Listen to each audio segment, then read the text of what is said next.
Good afternoon. My name is Phil Meese. I'm a utility engineer with Utility Mapping Services Incorporated. I'm actually president of that company, veteran-owned small business we formed a few years back. I'm very active in the ASCE, happy to be here.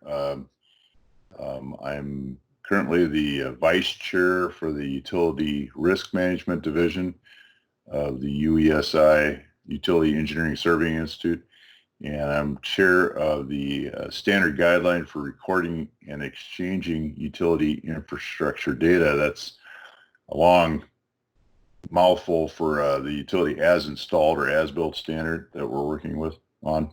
And I'm also on the ASCE 38 standard committee, and we have an update that's coming through. So I'm going to be talking about both those standards today.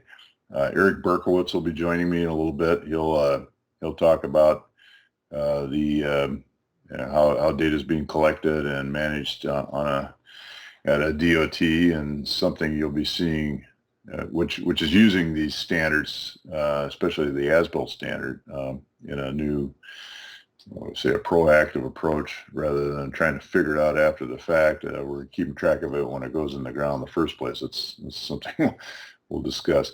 So today we'll talk about geophysics, advanced geophysics, and how to develop 3D models and managing that data for mitigating risk. And then we're going to talk about how to collect as-built data and manage that information, and some of the emerging technologies of not only how to collect that data, but then how it can be used for, to better our designs, our risk mitigation, and facilitate construction. So I'm going to turn my camera off here so I can focus on the presentation. And I apologize. This is trying to record this at my daughter's house up in Wisconsin, so I'm hopeful that this is going to work okay. So hopefully you see this, and we'll start our presentation. So there we are. This is our infomercial. I won't burden you along with it, but we're a small business, and we are very active in ASCE, as well as ACEC, AASHTO, the Transportation Research Board, and SHARP 2 initiatives. We're all about, addressing utility issues and fixing them. That's one thing I love about utilities as a professional engineer. I'm both a professional engineer and a geophysicist, and I love solving problems, and utilities do create quite a few problems. So it's a very rich in problems. So this has been fun for me. It's been a fun career. Okay, the things to take away from this talk are the times are changing. We have a new Utility Engineering and Surveying Institute we'll introduce you to. We're going to talk about the analytics and investigations and coordinations that UESI is advocating, removing risk long before construction. That's the whole key here, and that's something that really needs to happen. I mean, we have to have kind of a culture change, and I'm appealing to you, the audience, to help us introduce these new practices and changes. Remember, engineers love to change things. I don't know if you saw the original Dr. McCoy or the movie Star Trek when they came back after a number of years, and he's up on the bridge talking to Captain Kirk, and Dr. McCoy goes, I know engineers, they love to change things, so so anyway, that's what we're trying to do here. 3D utility surveys, that's something new. You may not be aware that we can do that. I'll show you some of the technologies, some of the asset management practices that are coming up and coming, and actually taking control of right away rather than reacting to what's out there and not really managing the right away. There's better practices that are being invoked right now, and Eric's going to talk a little bit about that as we go on. So one of the last conferences I was able to attend, and probably one of the last in the country, I think, right at the end of about February 22nd, I was in LA, and Gary Baker was one of the lead PMs on these large mega metro projects in LA with the light rail and their subway system. He said, one of the first things you need to do on these projects is get a good utility person on staff. And he did that without me prompting him. I thought it was beautiful, though. So actually, I think there's somebody back there looking at me after he said that. They knew I'm very interested in utility. So why is that? Well, we've had a lot of growth. Our population's been growing steadily, and as a response, we've had to stuff a lot more things in our right away and underground. These things are kind of out of sight and out of mind, and we forget about them. But there's a lot of stuff down there, and it's we've had deregulation, we've had an IT boom, and there's been a lot of increase in internet commerce, which has been a good thing. We've actually been able to survive this. I'm sorry. If I could figure out how to silence the clock, I will. Okay, there we go. Sorry about that. That's my daughter's grandfather clock, and I don't know how to quiet that. So bear with me. It'll help us keep track of time anyway. So anyway, it's a good thing because actually we've been able to get through this COVID-19 pandemic really well because we've all been able to sit here and work at home, order food, deal with do our meetings and our put our data up online and pull maps down, plans down, and develop. I mean, just anything you can name it. I mean, you can sit there and do it from your laptop now, anywhere you are, and that information is hosted up in the cloud. Thank goodness.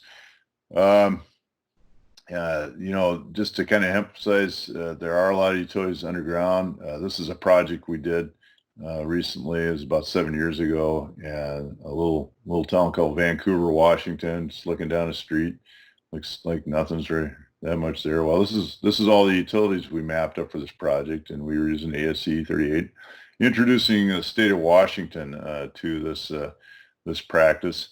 So we were going to put a light rail in through the town of Vancouver, and again, we mapped about 1 million lineal feet of utilities, and this is just one street in the project.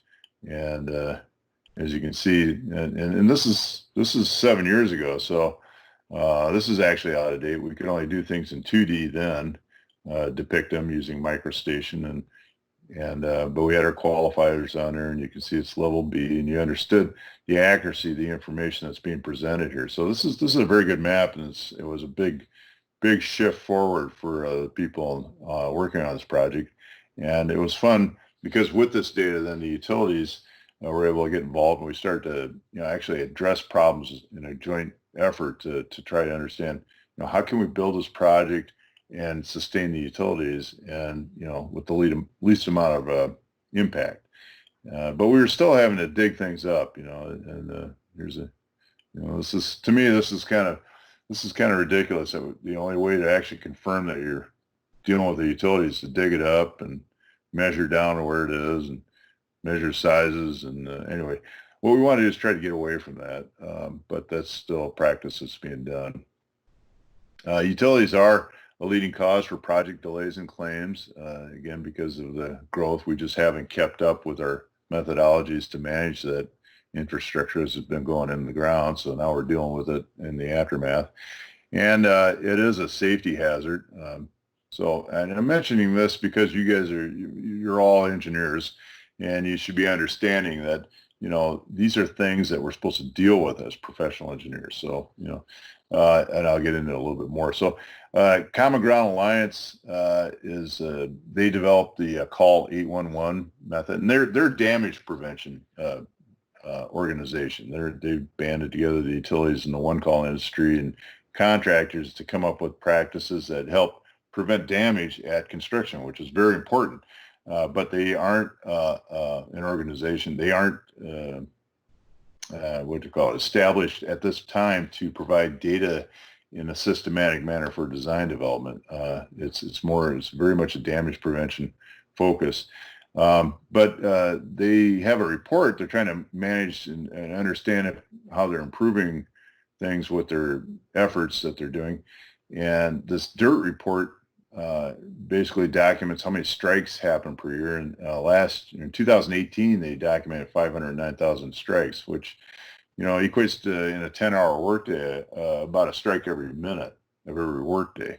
And that's a lot of strikes. And we're probably about 7 or 8 strikes into this in this talk right now as we've been speaking here.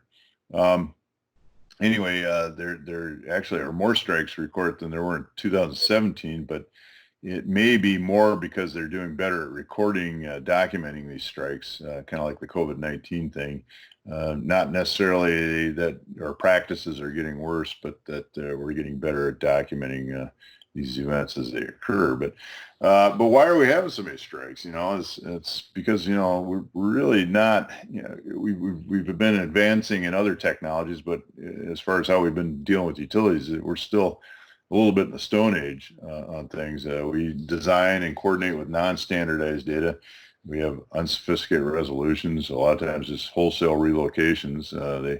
They delegate that activity to somebody that's more of an administrator than an engineer. They don't deal with utilities as an engineering issue, but as an issue for the utility to get out of the way. And they push the risk to the contractor with the onerous language, and that's starting to backfire now. And I'll mention that in a little bit. And we pay for it too when we do that, and deal reactively with issues at the time of at construction, which is really a poor way to deal with anything, as you can imagine. So this is a project. This is ongoing right now. This is something we're trying to change, actually, and you can help you in this. Is contractors are so accustomed to working with poor utility data that they'll go out and excavate everything they can find. And in this case, this contractor is a project in Hawaii. Every 25 feet, they dug up the utility, and that's how they proved, to themselves that utility is there, and we aren't going to hit it because the language is so onerous that they're responsible for so much that they. This is what you're going to pay for when you push it to them. And I conservatively was thinking that it was about $1,000 a hole to do this. And I was wrong. It was actually $3,000 to $5,000 a hole. And they did 3,300 holes on this one project that we got involved with. So 3,300 times 3 to 5,000. And that's a lot of money. I mean, we're talking tens of millions of dollars, or 10 million in that neighborhood. Now, this is just poor practice. One, the data that was collected, was not to standard. So we actually stepped in later on, a year or two after this, and tried to use this data. It wasn't as easy as we thought. There was a lot of information. It was what they found in the hole conflicted with what the records had, and they didn't have enough information to help us confirm that what they found in the hole was what we were looking for. They didn't, there wasn't any verification. And, there were other problems. I mean, they measured depth. They didn't measure elevation. Anyway, it's just, with geophysics, you don't need to dig all these holes. Now contractors they own vac trucks. So they're gonna talk to you in a different way. They're gonna say, oh, they make a lot of money with these things, so they may not be keen on using other methods to expose utilities. So there's going to be an education process that needs to happen here. So in fact, we would call that potholing. That is the definition of potholing, when you're sucking holes every couple feet and exposing utilities. That's unnecessary. It's disruptive. It doesn't meet standards, and it's largely unnecessary. Again, at that stage, when you have the contractor doing it, it's usually now you've already got the designs laid out, and you're trying to then do some field fitting to make it all work.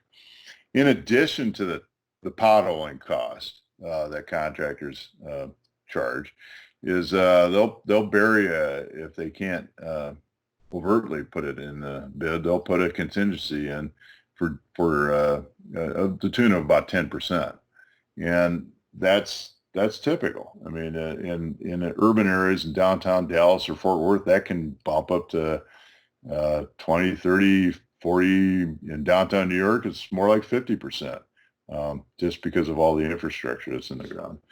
And so that's a lot of money. That's a serious amount of money, and that's something that we don't need to be paying for. We really should be dealing with it in design and making it so the contractor doesn't have to go to that type of extreme. And anyway, this is an old ad with the Primavera guy. You know, two things I can count on: change and Primavera. And I worked for a contractor, and that was really true. Primavera is the scheduling software, as you can imagine. Anyway, it's being replaced with BIM applications now. But anyway, you know, when you push the change condition to the contractor, you know, we're talking about delays and overruns. And I'm going to gloss through this, but you know, there's been a lot of documented claims due to utilities over the years, and this stuff's still going on. This is 20 years ago. Here's a $6.7 million change on an $80 million project.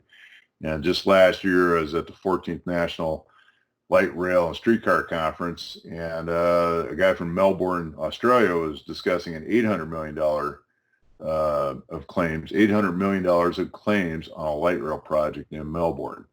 That's today, or last year, anyway, and these things are still going on. So that's part of the reason I'm recapping here, is to, if some of your, I'm saying the choir, or other people, you know, we need to spread the word. Now, Texas is very good. I'll compliment Texas. Whenever I deal with a project where Sioux is fairly new, and somebody from Texas is involved with the design, they get it. They help advocate and help us promote, you know, these ASCE standards and practices, because they totally understand the benefit of doing it in accordance to the ASCE.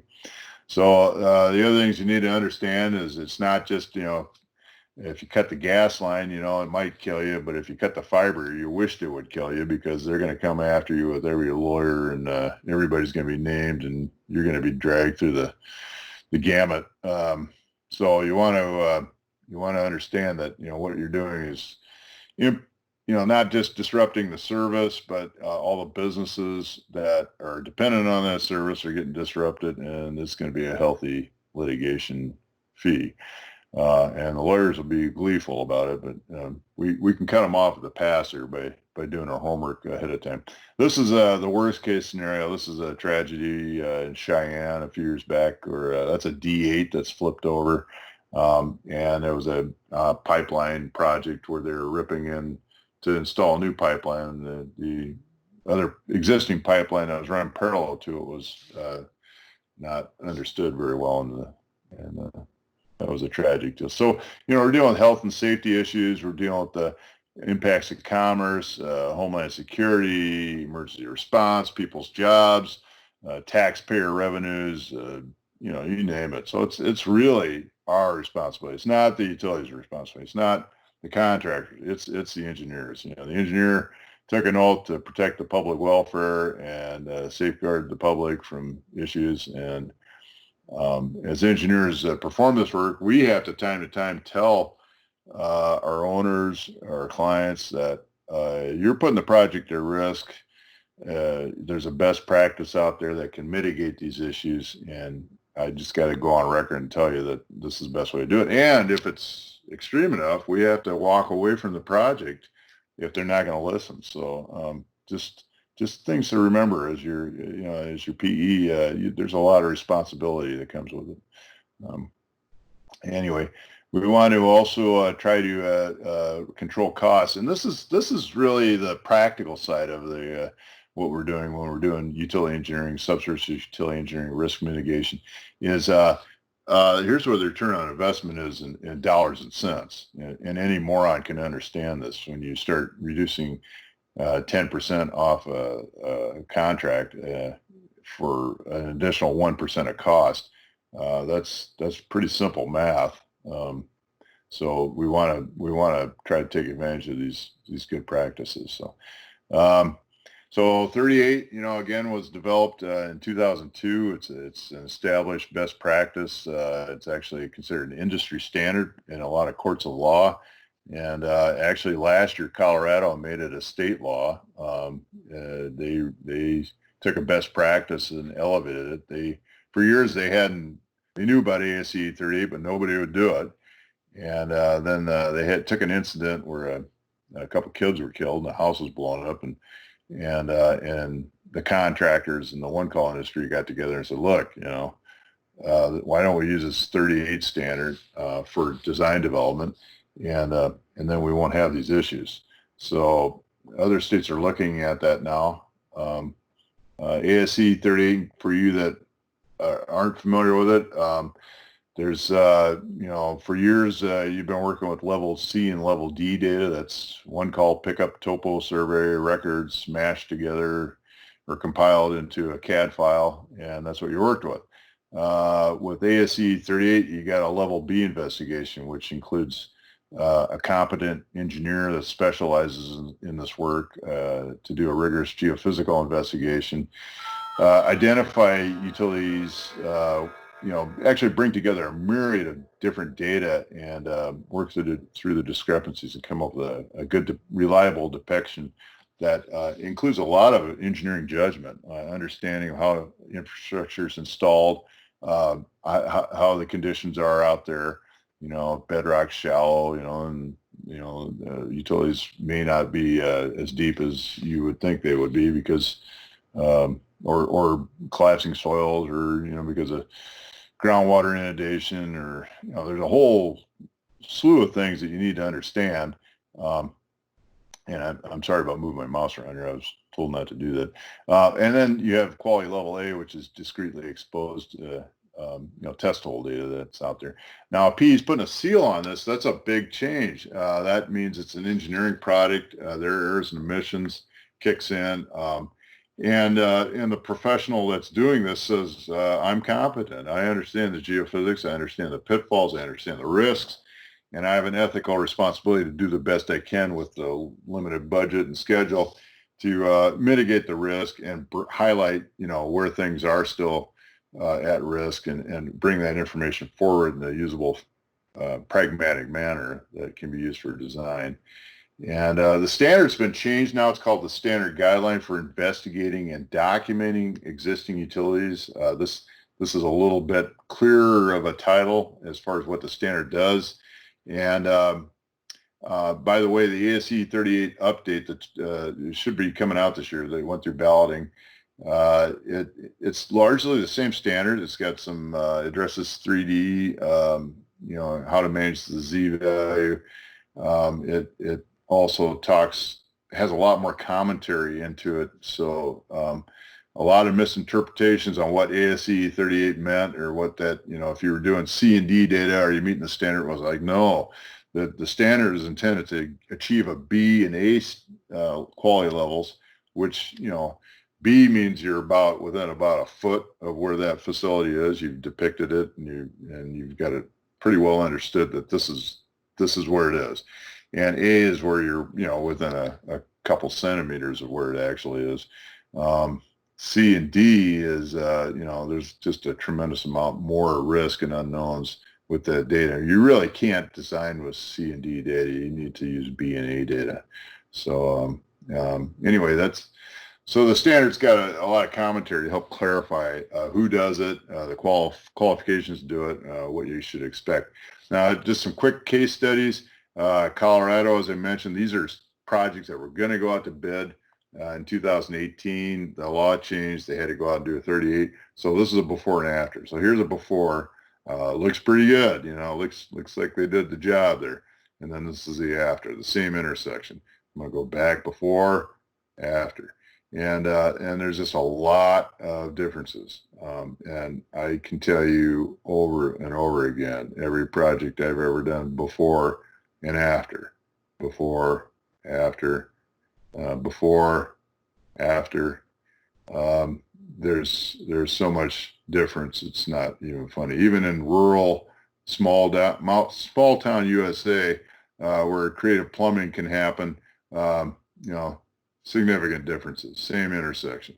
In this case, we even had a sanitary going through a storm, and it's like, no, that can't be. Well, yes, it is. It actually did go through. They do some creative plumbing in these small towns, and that was a sanitary storm separation effort. So,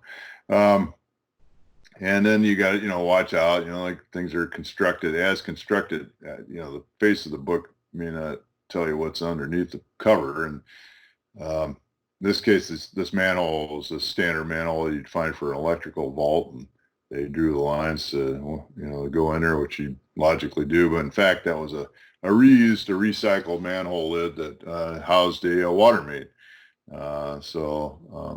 Things like that can happen.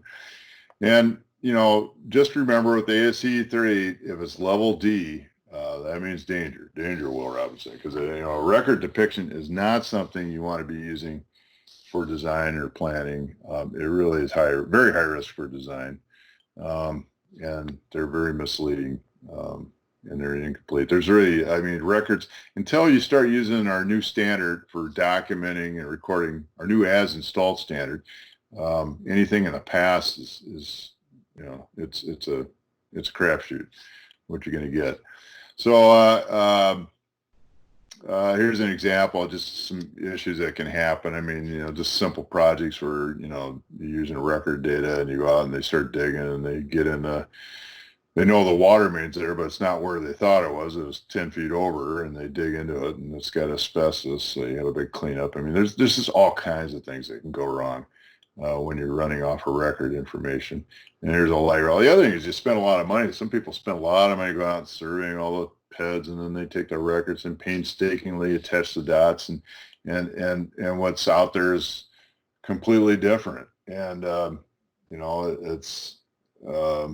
it's just really I want to tell you, I'm trying to make the point, don't do that. Yeah, anyway, so the other thing, now when you start getting good data, now you open the door for utility engineering, good coordination, good conflict analytics. You can start coming up with innovative contracting with incentives to, you might think you have to move a utility, but if you give it to a contractor, by gosh, sometimes they can come up with a lot of clever ideas to, mitigate the relocates. And the goal is to really mitigate relocates, keep that can of worms, boxed up, and get utilities off the critical path of the project. You can do so much. And it's an engineering problem. You got to look at each conflict and catalog them and develop a conflict matrix and come up with better designs and reduce the relocations. And you get really improved coordination because you have good data and you're actually trying to explore engineered resolutions rather than just tell the utility to move. And they'll do a lot. Utilities will do a lot to help you. They'll become the solution or part of the solution at least, rather than the problem. And again, you get it out of the contractors, you take the change orders away, and you enhance safety conditions, and you get tighter bids, and the job happens faster. And time is money. Time is serious money. So, again, try to reduce that. The pitfalls, you want to make sure you have enough money in there.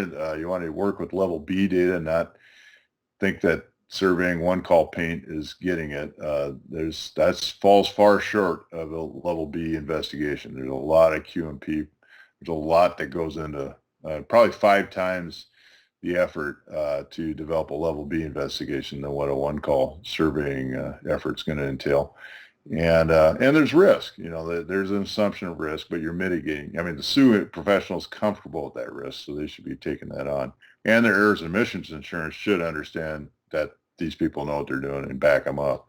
You don't want to be relying on vac trucks to try to firm up positions. That's often a misnomer. Because one, you're going to spend a lot of time out there with the vac truck, and you're going to get data, and you're never really going to be quite sure, and you'll only know it right there at that little point, and or what you do know, and that may not be what you think, or what you think might not be actually what you're finding or what's really out there. You have to confirm. You want to use the level B and level A data to develop the design, not just treat it like a pretty map to relocate the utilities.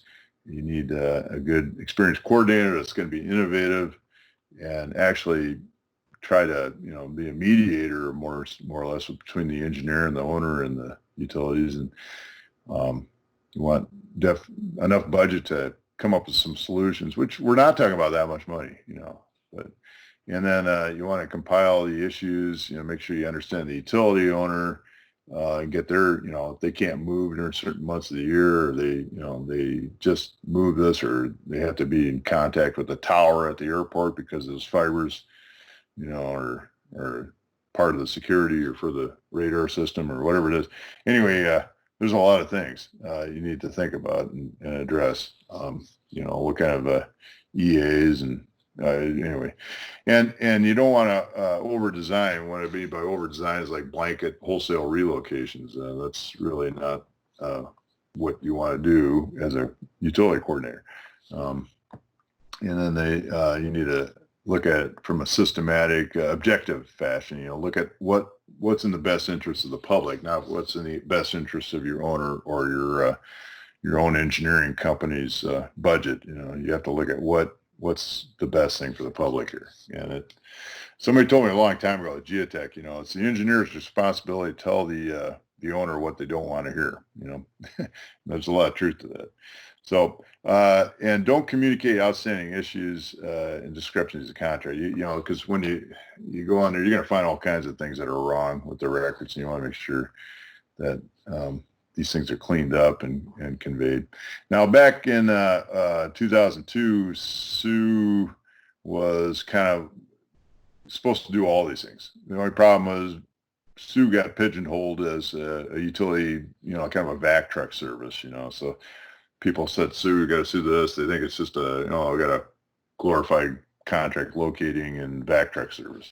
And that's not at all what Sue was. So there are efforts to try to help advance, leveraging the data. One thing to get the data in 38 format, and the next thing to start addressing the conflicts and solutions systematically. And so we developed curriculum, training.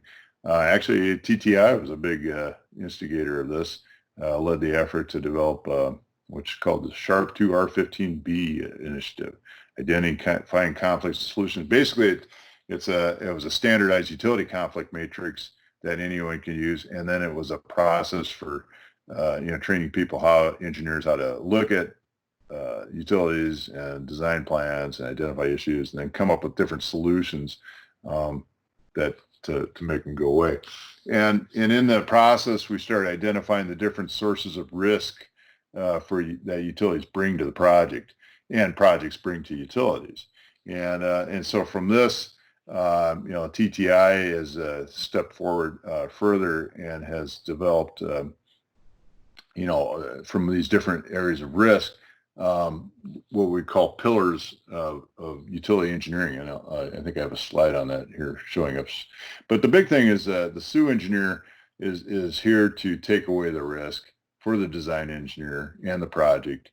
And by doing that, there's tremendous value that's achieved, tremendous value in the dollars and cents, not to mention the improvement of the public and the contractors' health and safety, and mitigating traffic flow and issues. And anyway, what we're seeing with 2D data, according to ASCE 30, we got a $4.52 save for every dollar spent to get it to level B. This is an old study that's been around. There's been 5 other studies that all show positive return on investment. This one's kind of a middle of the road, most often quoted. They looked at 773 projects, I believe. In 3D, we only have anecdotal evidence. We don't have enough projects to study yet, but the ones that we have done that I've personally been involved with, we're seeing much greater value returned. And I'll show you that in a second. But we're talking about a small increase, incremental costs in design, which reaps huge benefit at construction. But again, this is only when done properly. You have to have the right people doing it, the right data. You can't be cutting corners. And one of the things we did find out, and this is Drew Markowitz brought this out. He's actually the Utility Risk Management Division chair, whom I work with. He's a very astute utility engineer. He's one of the rare civil engineers that went into utilities right at the get-go, and he loved it, and he saw all kinds of opportunities. Now, he had said this about 6-7 years ago. It's like, look, we have these standards, we have these methodologies, but we're still having problems. And why is that? Well, we have a gap. They aren't teaching civil engineers about how to integrate utilities with the design development and with the construction effort. And we need to bridge that gap. You need people that understand both the utility and the agency needs, the transportation issues, and the and how to move utilities and how to build utilities, and have a cross discipline that understands all these things, so that you can bridge that gap. You can talk the language between the two entities, and work out issues and come up with the best solutions. And it's not just the design, but you have to understand how they're going to construct it, and look at the constructability issues. So how things are staged, establish relationships. A lot of times you want to build trust between. There's our clock again. It keeps me on time here. So and then recognize innovative solutions. And there's a lot of things you can do. There's just a lot of things that aren't being tapped because nobody's thinking about it. And before that, we don't have the good data to do that. Now we do.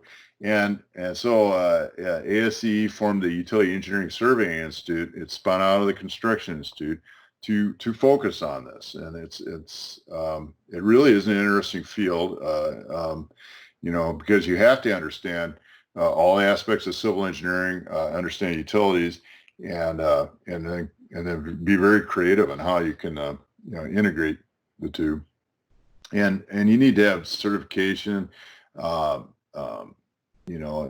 education and training. And we're developing curriculum right now to introduce the schools. I think some of the schools in Texas, several schools are introducing programs at the graduate level, I believe, that are specifically for utility engineering.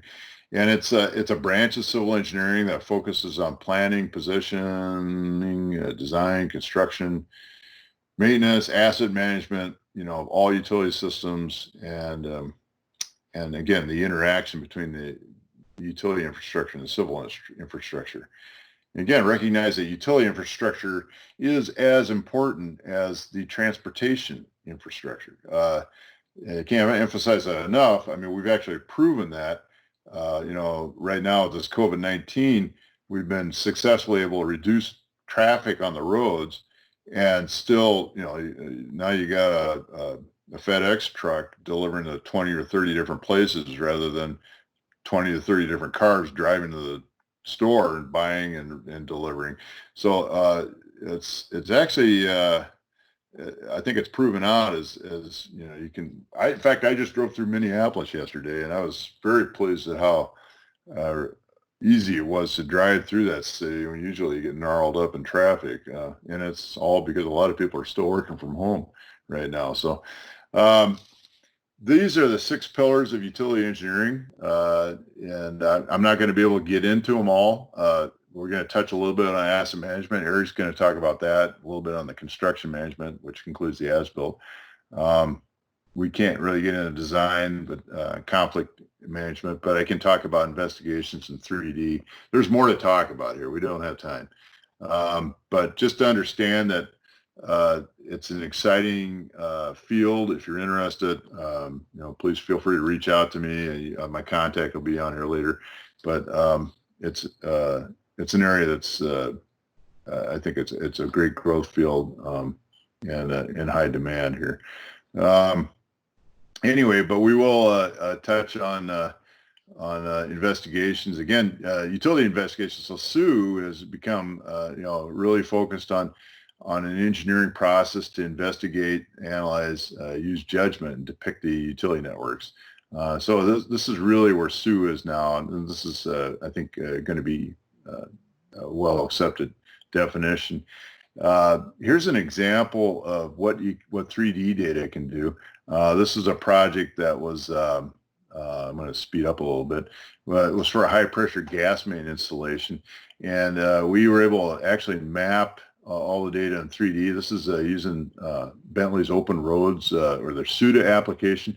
We were on the beta testing team for that application. And so it was the first use of it, actually. 2 of our guys flew to London because this project turned out so successful. using their software for in the first usage that they knew of. These pipe colors aren't correct, but don't mind that. This is the actual alignment that we finalized that went into the bid package, and we basically were able to do a sensitivity analysis in 3D and we were able to develop a 3D map using some of the tools I'll talk about here in a minute. But anyway, this model, these little short pipes are just unknowns that we're on the final alignment. We had 193 conflicts identified, and 23 of them were unknowns. But we were able to, come up with an alignment that we thought was the best alignment for that facility. Out in the shoulder, it just gets more congested. There's tree roots. There's a narrow sidewalk and fenced area that really wasn't a lot of room to put a high pressure gas main, and more than that, it would have been harm's way. It would have been out there where a lot of lighting and gas, or not gas, services, water, telecom, and services for gas were located, and having this gas main out in the main road was a good idea because it was out of harm's way. And you'll see as you get farther north where some intersections were widened, and a lot of that infrastructure that was abandoned in place is still in place. So how we were able to map that out. And again, there's a lot of unknowns. The contractors, I guess we got two. Here's that intersection as it was widened. These are all buried unknowns that were still in place out there after this intersection was widened. So, but we were able to identify and figure out if the gas is going to go over or under these things. We got two waivers from the Washington State DOT, which was really like two acts of God, because they looked at the model and they could understand. It was very clear to them that, really, rather than be out here in this congested area here, it was a good place to put it here, and they could get in and get out of the right-of-way faster, and probably, mitigate. It had the least amount of impact, I guess.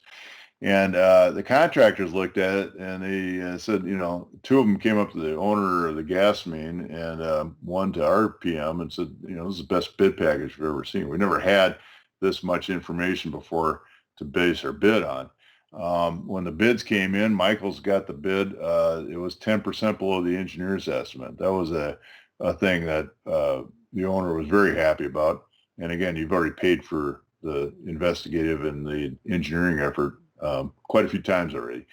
The contractor had like to tune of 6 times at that point, I think we were estimating. So they scheduled 10 weeks, 2 crews. They had to work at 11 o'clock at night till 5 in the morning, get off the road after that. They started working at the south end. Everything was exactly where we told them it was. They were laying 300 feet of pipe a night with that south crew. That's as fast as they could go. This is steel pipe. And they called off the north crew, and they built the entire project in 7 weeks with 1 crew.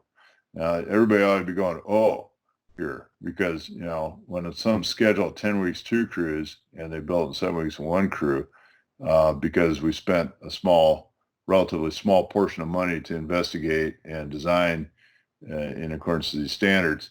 And again, this is why I was in Fort Worth about a year ago, speaking of the gas, it was the American Gas Association at their conference in Fort Worth, and they were very pleased. Actually, they applauded this. They saw that I showed them this example here, and I talked about the ASBIL standard. They applaud what we're doing at ASCE as far as implementing these practices. There were no damages, no delays, no changes. This is unprecedented for these people doing this kind of work. Usually they find every utility known to God and some, and it's all unplanned, and it's a lot of retro, field fitting. They built it basically as designed, and so at the end of the day, we had an as-built. I think there were 2 minor changes where they were able to go over an unknown facility, unknown infrastructure that was out there, where we had conservatively thought they maybe have to go underneath it.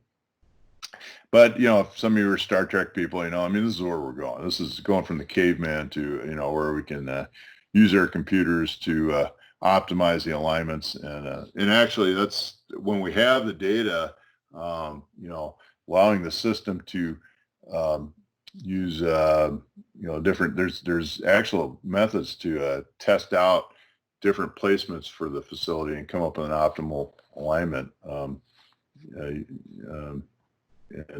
mean, those technologies exist. So you're going to see things evolve even more as we go forward. But you still need a human to evaluate the issues. Look at the constructability issues, look at the soft conflicts, and try to come up with a good understanding of where to put that facility. At the end of the day. Another case study just showing, where the records are grossly different than what this is LAX. And we were able to go out and do a 38 investigation. And in this case, this is more recently, this is about 2017, we were able to take it and push it into a BIM model, which could be used to, it was basically brought into Civil 3D CAD software and then pushed it into Navisworks. And from there, you can, you could do your class, you could do scheduling, and what this is enabling now is more your just-in-time type of construction tactics, where you know how you're going to stage things and when you're gonna bring the excavator in to build this and to do that. So it's really opening the doors for much more creative engineering and construction tactics that again, get the utilities off the critical path and speed up the whole effort. And again, that's where your big bang for the buck is. Now, with a 3D model, you have to understand this. It's supposedly a digital twin, but it's really more of a fraternal twin. It's not going to be exactly the same as what's out there. It's a model. It's based, as somebody said a long time ago, all models are wrong. Some models are useful, and you need to understand how to make that model useful. And keeping the quality levels per ASCE 38, maintaining that data set is very important, because it's very dynamic out there. There's things going in, coming out. I mean, it's a living animal. You're going to get better data, which you're gonna have new infrastructure that's proposed. You're gonna have better records on existing infrastructure. Somebody's gonna dig something out of the basement of somewhere, and you're gonna have exposed infrastructure. It's gonna get surveyed during construction. You're gonna have removed and abandoned stuff, stuff put into disuse, which is important. You have to manage that attribute. If it's in disuse or abandoned. That Colorado incident I was talking about, really came down to a situation where they thought the line was earlier construction. That line was believed to be abandoned, and in fact, it was in disuse, and it got cut, and then it was reactivated later on. So just things to think about. Okay, you want to manage the reliability of that depiction, so the attributes behind there. So when you hover over it as an engineer, or you click on it, you can instantly understand, oh, that one, I've got a very good horizontal depiction. My vertical is made up. I need to go out and do some more data.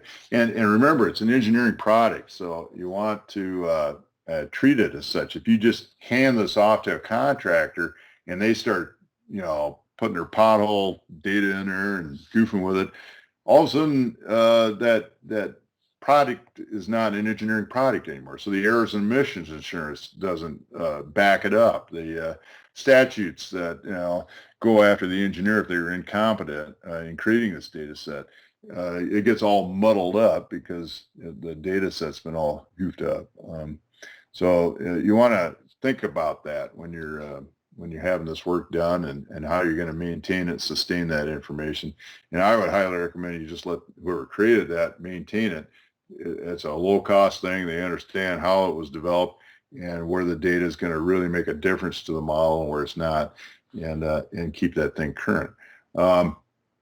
Anyway, and then again, at the same time, they maintain the ownership of that. So the responsibility for that is theirs. Now, how do you do that? There's a lot of conventional equipment out there that we use. Some of these things you've seen before. I'm not going to dwell on these. I mean, my job is I'm going to try to introduce you to some new things.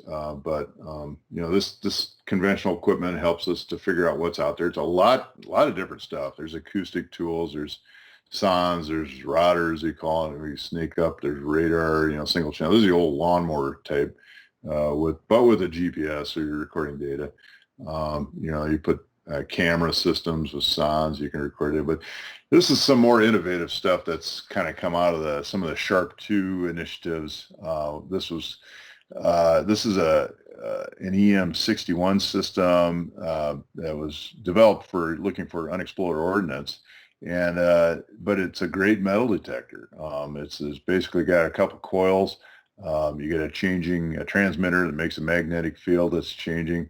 If there's a conductor nearby, it makes a current flow on there, and that changing current creates a secondary magnetic field that's received. And then here's your math, and this will be on the quiz when we get finished. Just kidding. See if anybody's still awake there. There's our clock again. All right. I think I know I'm about ready to get this turned over to Eric. So, what we're doing is actually mapping apparent conductivity. That apparent conductivity is then mapped up in the form of a heat map. It's not a thermal map, but it's like a thermal map. And basically these red spots are highly conductive, indicative of conductors in the ground, typically metal pipes, valves, coils, or loops, things like that. So we can, it helps us find a lot. In this case, we found a number of these little anomalies, and we're able to identify that digging deeper, we found that there was an abandoned gas main that had been upgraded, and it wasn't on the records. The records showing the new one that was off to the side of it. And actually, it looks like it was over here. And but we were able, the pipe and the valves are apparently still there, and we were able to map that out in subsequent development. And then here you got this is probably a culvert for the old roads still there out there. This is an example of an open field where a sanitary treatment plant was located at one time, and we went out. And it's just like you said, it's an open field. They're going to make it into a park. We went out and mapped it, and you can see where the pipes and the foundations and a lot of things are still showing up, discrete objects, and you can even see the organic rich soil. It's for if I was going to do the environmental sampling, I'd go over here in this blue area and sample that, because we're over here. That's non-conductive organic rich soil, let's put it that way. This is that you see now. I pointed out the single lawnmower system.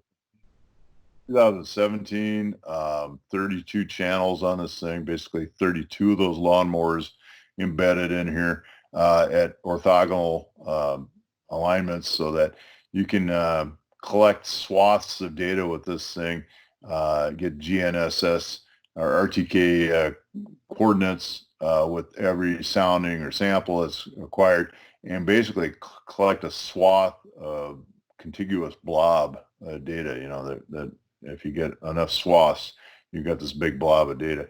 Now, this thing can drive up to 80 miles an hour hanging off your bumper, and this is 2019 technology, 2020, and we can collect data. For example, we did a 2-mile corridor. It had 12 miles of lane coverage, including the crossroads. We did all that in 5 hours, where this thing, you can only go a mile and a half an hour, and you have to you only got a 4-foot swath there, or it was a little bit more than that, actually. Anyway, it would take us about 10 days to do what we did in 5 hours with this thing. So, although, you can't go off-roading with this as much, but, it's just another tool in the box that's making it easier for us to collect data. And from that, now we can start identifying unknowns and getting 3D data on these unknowns and mapping them up and bringing them forward. So I like to say we're doing for civil engineering what CT scans and MRIs did for laparoscopic surgery, where we can, you know, identify these things. In some ways, my brother's a radiologist, and so in some ways, what we're doing is a little harder because we can only get on one side of the patient, but we can still get pretty good data, combine it with other information, and develop interpretations that allow the engineer to come up with better designs. And I'll show you one here shortly that just make you salivate. So here we get, this just shows you how the software too, it's not just the hardware for collecting it, but the software for processing lets us go through the data, and we can follow these anomalies in 3D space and map them up. Basically create an alignment that we can import in a microstation or civil 3D. This is showing kind of the time slices, which is equivalent to depth slices, and you can see as you go through depth how pipes kind of come in and go out of the picture based on the depth and the reaches of the radar. But it basically gives you a tomographic view of what's out there, and lets us we can again take these, they're all georeferenced, so we can take those anomalies and line them up and create depictions of what's out there. Now radar, keep in mind, radar doesn't tell you something's there, it won't tell you what it is. So you still need to do that level B investigation and understand what's there in 2D so that you can correlate these 3D anomalies with the 2D alignments that you've been able to develop. But this is showing some of the radar. This is in soils that are typically very difficult to get radar depictions out of. We've done work down in Texas, surprisingly out, where radar doesn't work, and we've gotten some very good data out of it. So it's the more data you get, it's those old single channel things that people are trying to use and read the display in the field in real time. That's not the way you do it. What you want to do, if you want to do this, you want somebody that knows what they're doing, collect the data, bring it back to the office, and this is showing how you're slicing through the pipe here.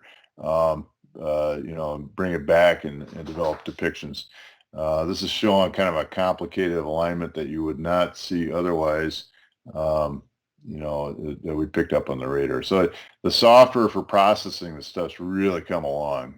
This is actually hot off the press this year, and it's a real game changer in how we're doing things. Another tool we have here is called a SPAR 300. Lets us get it basically has a two conductive 3D triaxial magnetic sensors, and it's hooked up a GNSS rod, and lets us map things out. We can actually understand in 3D space where that infrastructure is below the ground and have it tied to our project datum and map it up. And this is just showing some of the data. You can see it's very sensitive to other conductors in the ground. So here's a crossing pipe, and you can see how our distortion is increasing. But the alignment, the data is still pretty good. But it's just saying, hey, be careful. We've got a little more distortion going on here. Now, distortion can be a good thing because, like here, this obviously there's another crossing here that was affecting the reading here, and so it tells us, hey, we should go out there and look more because there's other conductors in the ground. So just another tool in the box, just showing you how we can get 3D information out of it.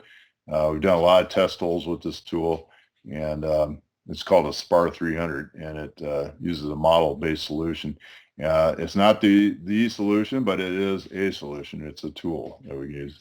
Another tool we use is LiDAR, downhole LiDAR, and this lets us scan vaults and structures, manholes, and we can, in 3 minutes, get everything and bring it back to the office, and then we can pull dimensions. We can we get the depths. Everything's geo-referenced. If it's done properly, it's tied to our project datum, and we get the offsets and really get a really good idea where this thing is in 3D space under the ground, and a great anchor point for tying in our geophysical data, so we can. So another tool. This is another tool that's using optical methods to create a 3D model of what's down there as well. and it's similar to LiDAR, but it's using photogrammetry methods to create the 3D coordinates. They're very accurate um, depictions out of this thing that we can use for developing. But it's another tool. You also get a very accurate, high resolution video of what's underneath that you can take home with you. Another thing we're doing is taking surface LiDAR. This is LiDAR. This isn't an image. And if it's good enough quality, we can go out and identify what the surface features are and mine that data set before we even go out and do our field investigation. And then we can catalog these structures, these surface appurtenances ahead of time, start populating our data repository, and then when we go out and do the investigation, we've already correlated our records, and it makes the field investigation go a lot faster, actually, because we've got a pretty good plan in place. We've already done our reconnaissance. So this brings in the picture. Okay, I don't know if I mentioned it before, but what we're doing is managing a lot of disparate data, a lot of different data sources, acoustic, radar, electromagnetics. You'll have GIS records, you'll have GPS topo surveys and things like that. And we're bringing it all together into an environment that, so we're shifting away from a CAD-centric environment to more of a data-centric environment where we can pull all this data into a data repository and mix and match and synthesize the information to create something that's useful. Again, a useful model that can be used for design, used for depictions, augmented reality, virtual reality, CAD, GIS. I mean, that's basically your product. And but this thing handles that dynamics I was talking about, where as new data comes in, we can quickly update that data set and then push out an updated depiction that can be consumed for project development and delivery. And again, as I mentioned, you might have 2D data from one data source, and you might have the third dimension from another data source, and you'll be mixing and matching things to create the model depiction. So something to just think about it, and that's how we're doing it. We're also managing the quality levels now. ASCE 38 is a 2D standard, so it doesn't address the third dimension in as far as how to manage that quality. So you might have a 2D very good alignment. In the third dimension, the depth might be totally made up, quality level D, assumed depth. And so what we did in the spirit of the ASCE 38 standard is to add another quality level, a vertical quality level, and we manage that with the data set, and that lets us, the engineer, understand and lets us manage and understand, how that depiction in 3D space is developed. So it's something you'll have to do. But this is a great example of what we can do now. This is a 3D model that's really design grade data, and this is being used right now to realign 138 kV line transmission underground, and this ought to make you salivate if you're an engineer. I mean, this type of depiction, and these orbs, these gray orbs, are just unknowns that we found with the radar or the EM, time domain EM, and some are discrete and some are linear. But this is that project in Honolulu I was talking about, and it's even interesting to see where the gas line was. New alignment was attached to an old alignment to cross the road, and then went back to a new alignment in the old abandoned. Well, hopefully it's abandoned. I guess we'll have to. Hopefully it's not in disuse, but anyway, those old pieces of pipe are still on the ground, but we've got those mapped out. So anyway, just something to look at. In addition to the 3D model, we also identify a lot of unknowns with these advanced geophysical methods. And in this area, this is near Pearl Harbor. So there's been 3 episodes of growth. There's military facilities. There's a lot of population growth. And then in addition, the bombing during Pearl Harbor, I have no doubt that we mapped some unknown buried features that could include UXO items. But anyway, we have all these mapped out. All these things are flagged and called out for either further investigation or avoiding, or certainly to pass along to the contractor. So these are benefits that help reduce risk. And again, by doing that, you're going to expedite construction and really reduce costs. So, and as well as improve the livelihood of everyone's lifestyle, because the traffic will be disrupted less, and the workers will be at less risk, and you're doing the right thing here. So, with that data, again, you can, with these softwares, open roads, and the BIM applications, they can do automated clash analytics. You can put a diameter on your facility so it searches out, and anything within a certain distance of your proposed alignments can be flagged. And then you still need to, look at it from a constructability stance, make sure that, where you're going to put the spuds down for your crane or whatever, you're not going to crush anything, and, just all kinds of different things. But also with this data, it can be imported into, machine guidance software, so that the excavator won't dig up the gas line. It'll simply stop when it's there. And then, augmented reality. This is a reality we can do now. The software's there with, it's a little clunky right now because it's 4G, but with 5G, this thing will be really smooth. We can actually look at this, and, you can walk around with our glasses, and this, we can do this now. And we have the software now that we do it. And with the 5G that's being implemented in the cities, we'll have the responsiveness we need to make this usable. I mean, this is a tremendous asset for the contractor and for everyone else. So here's our project flow. I'm about ready to dump it off to, that was my chime to tell me that it's Eric's turn to talk. So I'm going to stop talking here. But I think we kind of covered a lot of the strategies that are used to, develop the data set and to develop your design, and then bring it all the way to construction. And Eric, I'm gonna stop recording here. I'm gonna just, I guess I have one more slide here where I'm gonna address the as-built standard. This is a standard guideline for recording and exchanging utility data. This is for new utilities or exposed utilities. They're going to the ground, and it's basically standardizing how to record it, and getting the data so that we can exchange it readily. And OGC's adopted this standard. So OGC writes the standards at Civil 3D, Autodesk, Bentley, Esri, all these big software developers that have graphics, they comply with OGC standards.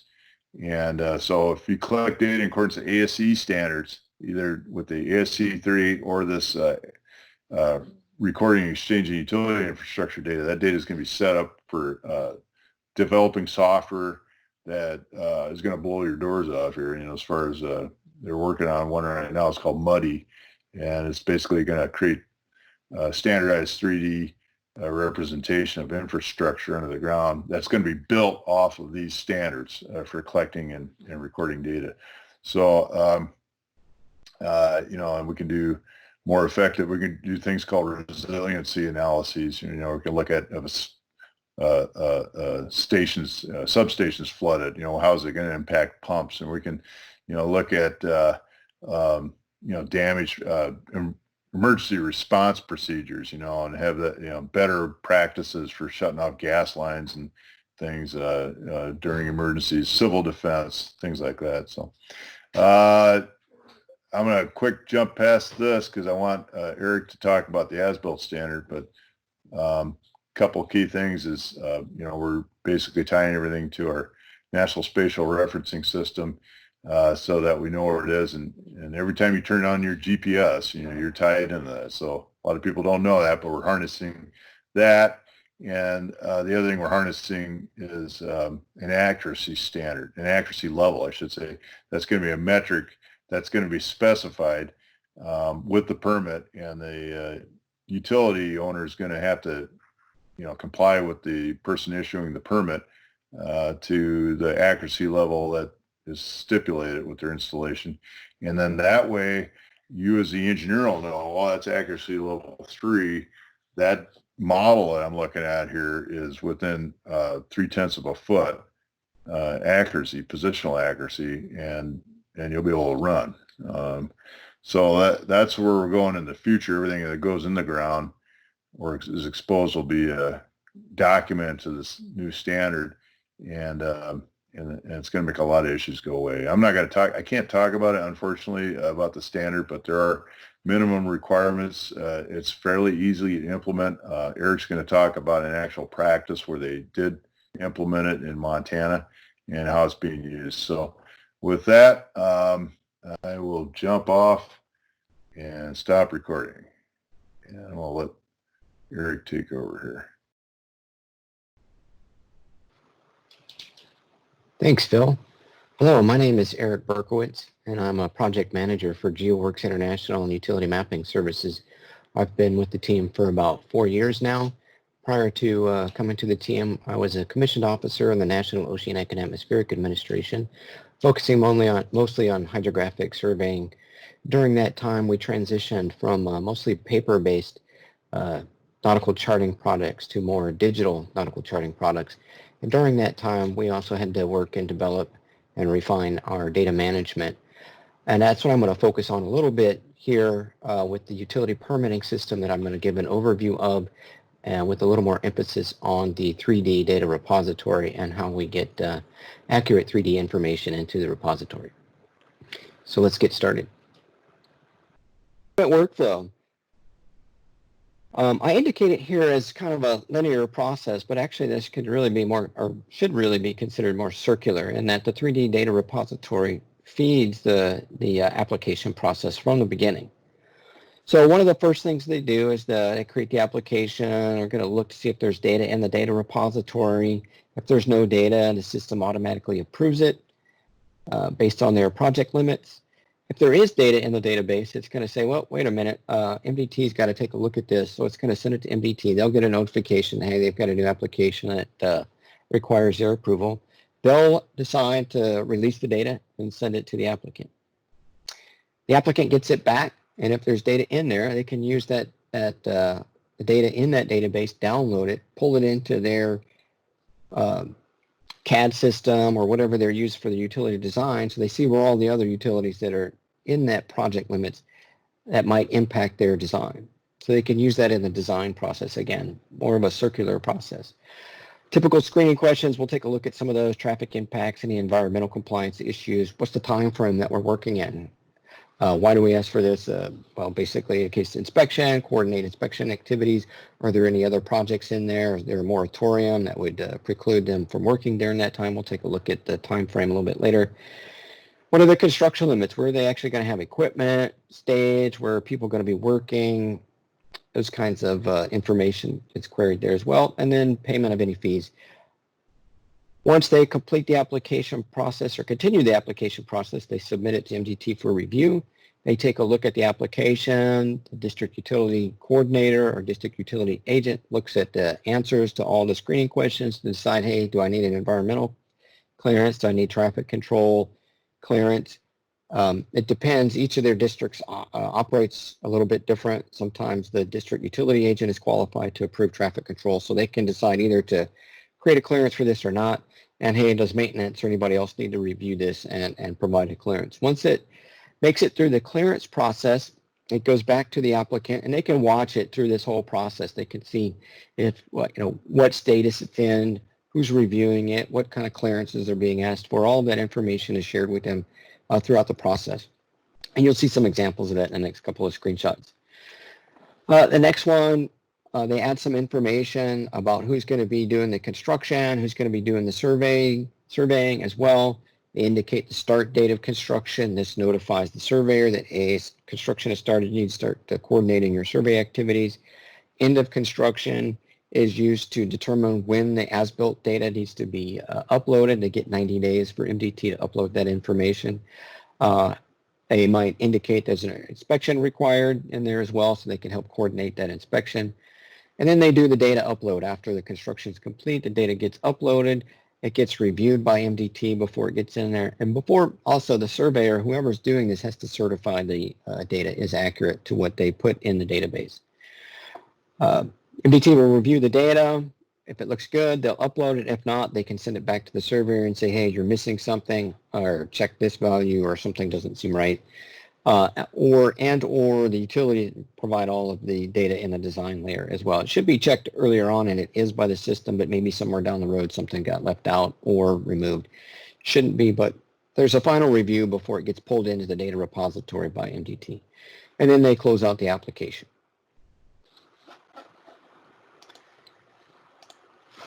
So just a quick overview or shot of the application process. They would come to this menu, and this is all through just a web browser as well. I didn't mention that at the beginning. No additional software needed. Any current browsers are compatible with the system. So they indicate, hey, I'm going to create a new utility. There's a couple different utility workflows. Then here we're going to focus on utility permits. Notifications are pretty simple. Hey, these are for folks that already have equipment in the right-of-way or utilities in the right-of-way. They could come out here and say, well, I've got to go out and inspect it, so I'm going to be in the roadway. They would submit an application that way. Utility permits are for where they're going to install new or make significant changes to currently installed utilities.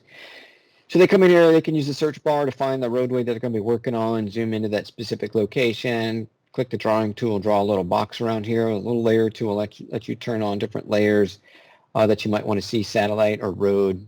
You can turn off the satellite and just look at roads. Different ways you can look at it here. Zoom in and out over here, you can just use the mouse as well. You need to enter the project name and a description of the project. Again, this is all just querying the database. Hey, is there any data in here? And if there is, it gets automatically approved. If not, like there is here, MDT will get a notification that they've got an application that has some utility data in the project limits. They'll decide whether or not to release that data. They release the data, it goes back to the applicant, they get a notification, they can pull that data or export the data from here and then pull it into their design program. Again, in a CSV format, we've kept it pretty open because we don't know what systems everybody's out there using. Some are using some GIS, some are using CAD tools. It really depends on how detailed the design is and the company itself. And you can kind of see the different statuses of this, and we'll see a couple more like this.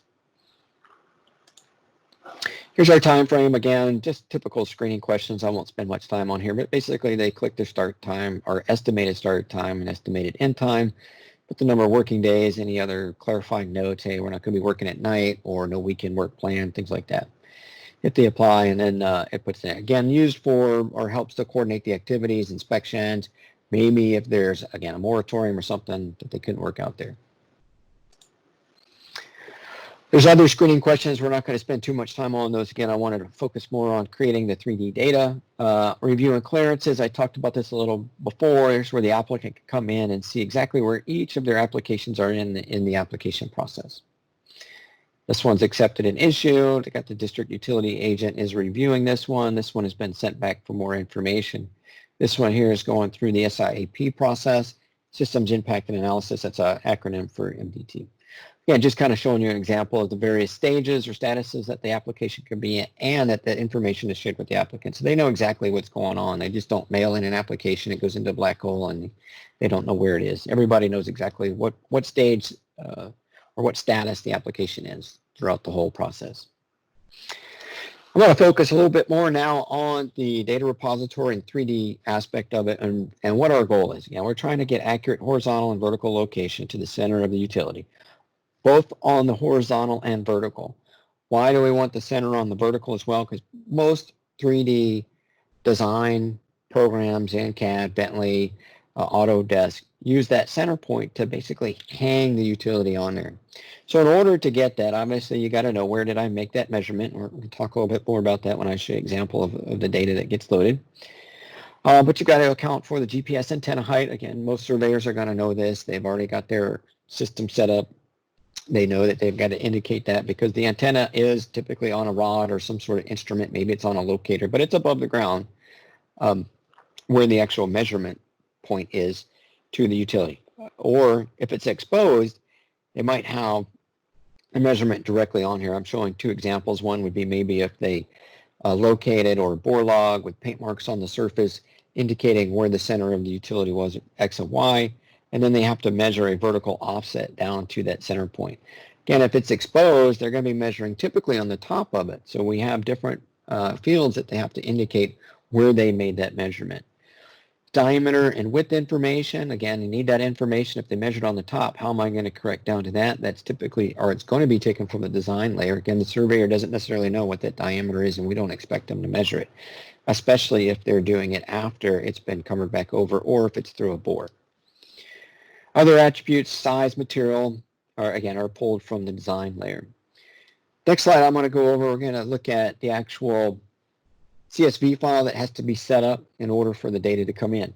Typically, the fields in green are what you would typically get off a controller. There's additional fields that you could come off of here, like PDOPs, VDOPs, accuracy levels, and things like that. And those are great. They might come in here. Those would be used to set these other values that aren't necessarily coming off the controller. But this is just a sort of quick example of what might be in here. Point ID, basically or an index number or some sort of counter, basically. You start at the beginning of your line and you count up 1, 2, 3, 4, 5, or count up from whatever starting point you indicated in the controller. These are sequential numbers indicating the order in which you want all these survey points to be connected. The line feature code, depending on what comes off the controller, indicates what items you want to be chained together in this order. So I've got just a quick example. Here's two. One's a fiber underground, and all of fiber 001 is going to be connected as one line. The unknown 001, actually I have 3 lines in here, connected as a separate line, and then another line here. Again, we didn't expect necessarily that the surveyor needed to know exactly what these codes were. Data will come in just fine, and we're going to pull all that information from the design layer. Easting, northing, typical fields could be latitude, longitude. You've got to have one or the other. You could have both, though, in the database. It would read both and pull it in. Elevation, typical elevation field, what we talked about before in the previous slide, is typically at the surface or where the bottom of the rod is, or where you measured it on the utility itself. So it's going to be that elevation. Point feature code. Yeah, most controllers are only going to spit out one code here, and it's the survey code the surveyor used at that point. If there are specific features at that point, though, you can indicate that here. So I would say, like, maybe I had a handhold here at this point on fiber 1, you could put handhold. You could spell it out as well. Just indicates that there's something different there, and to code that differently from just a regular point along the line. These points that are not a specific feature do not have to have any sort of field there. Horizontal accuracy, these are built on ASCE standards. There are values from 0 to 5. 0 corresponds to indeterminate. I don't know how accurate my measurement is. 1 is plus or minus 0.1 feet. 2 is plus or minus 0.2. 3 is plus or minus 0.3. 4 skips up to plus or minus a foot, and 5, I believe, is plus or minus 3 feet. This tells us, again, going back to our goal, how accurately do we know that? And then this is, how did you make that measurement? Was it a direct measurement? Again, based on ASCE standard, quality level A, exposed feature, quality level B, geophysical methods. C would be between 2 surface features, and D is from records. Basically the same as indeterminate. I don't know how accurate it is, but this is what the records indicate. Where did you make that measurement? On the X and Y. Center, you can have an offset, north, south, east, or west. These are just cardinal directions. And how far away from it in feet? 2.51 feet. Again, we definitely will be adding some inaccuracy to your data here. These aren't azimuths to that point or anything like that, not that accurate on here. We couldn't really ask the surveyors to calculate that all the time out in the field if they had to, but it's pretty rare for an as-built that you would have a horizontal offset, but the capability is there to put it in. Vertical accuracy, same as horizontal, typical numbers. MDT's goal is 4 in the vertical, so plus or minus 1 foot, and 3 in the horizontal, or plus or minus 0.3 feet.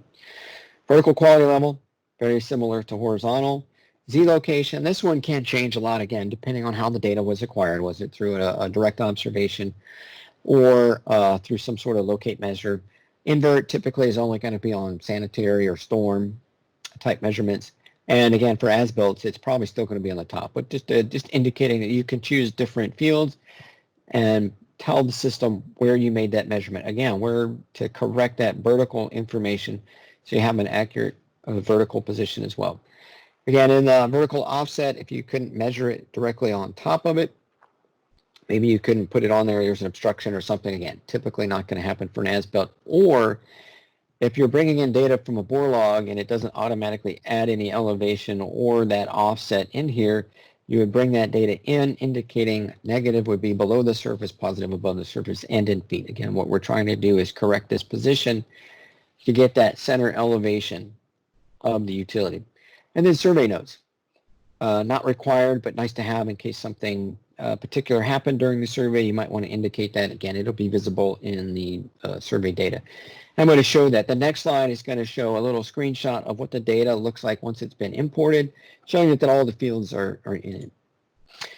So this is not that data necessarily, but just some example data that I have here, just showing you all of the information that's collected and attributed on here. Elevation, I've got a horizontal accuracy indicated plus or minus 0.3 feet, so I had a 3 in there. I measured the center point. I had no offset. My vertical accuracy was 3 as well. Measured at the crown top of it. So it's going to take the design information, know the size, and be able to correct to that center point. Observation date, when did you make the observation? What's the feature code at that particular point? And then here's our quality levels. Who was the surveyor and any survey notes at that point? And then just to take a look at what the data looks like once it gets in, and just showing you these different elevation points. So I've got some offsets here, or some vertical offsets, and I've got a couple of different elevations here, and I did not keep my upper limit here, but basically this is the survey elevation. Here's the elevation at the survey point, and here's my elevation at the center point there. So that will give you enough information to pull this into your 3D modeling program and create 3D models out of the data. Well, thank you for your time, Phil. I'll let you continue with the rest of the presentation. Okay, well, thanks, Eric. So just to wrap things up here, we want to thank you for the opportunity to present. I think I forgot to mention that the ASCE 38 update is the standard's largely the same as it was, but I guess there's a lot of commentary that's been embedded into the standard to help clarify how the standard is intended to be applied, the qualifications required to do that work, examples for doing that work. They touch on developing 3D models. There's a lot of there was some misinterpretation on the usage of the standard. I mean, people thought, well, they're getting level C, level D data, they're complying with the standard because they put level C, level D labels on it. It's like, no. The idea is to try to achieve a level B with level A data depiction, and then leverage that information, because that's where all the value is. And you fall back on C and D if you can't get that, where the limited areas where you can't, but in most cases you can. And then they talk about, how frequently do you need to put your labels on there so you understand, that the standard, the depiction, is it B, B, B, C, C, we go back to B, how frequently do you do that? Anyway, that part, okay, I think that's what I want to conclude. I think there's a couple other comments we want to address. If I can switch over, turn my camera off again, and share my screen. All right, here we go. So,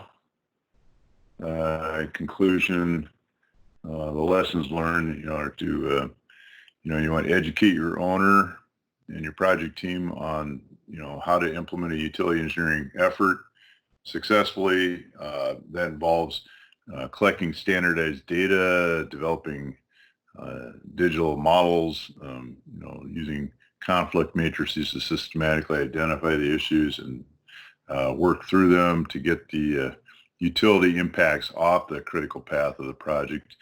You want to integrate that utility investigation with data management processes so that you know, as the project gets handed off the contractor and other people are involved, that data is sustained and is kept as a integral as a engineering product, so that you maintain the benefits of having it as an engineering product, but two, it's useful for future purposes. You know, you want to have it, use it for operations and maintenance, for subsequent damage prevention, for risk.